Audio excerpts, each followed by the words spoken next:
তুমি উপদেশ দিয়েছিলে কিনা। আমার ফ্যাক্টরিতে 5,000 শ্রমিক আছে, স্টাফ আছে, কর্মচারী আছে, দারোয়ান আছে, নাইট গার্ড আছে, সিকিউরিটি আছে, ক্যামেরাম্যান আছে, যত আছে গোষ্ঠী শুদ্ধ, সব এদেরকে আমি নামাজে ফোর্স ক্রিয়েট করলাম কিনা, বাধ্য করলাম কিনা, আল্লাহ আমাকে ধরবেন।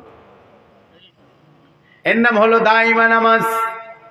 আমি নামাজ আদায় করি, কিন্তু অন্যদের ব্যাপারে আমি খুবই উদাসীন।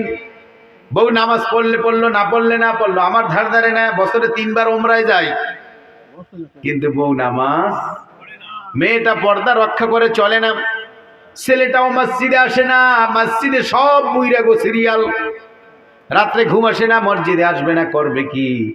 কিন্তু যুবক ছেলেটা ও তো মসজিদে গেল না, নামাজ আদায় করলো না। এমন কপাল পোড়া হতভাগা বাবা, ছেলে ঘুমিয়ে আছে, ফজরের নামাজ পড়তে বাবা যায়, দেখে মশার থেকে হাতটা বাহিরে পড়ে আছে, আস্তে হাত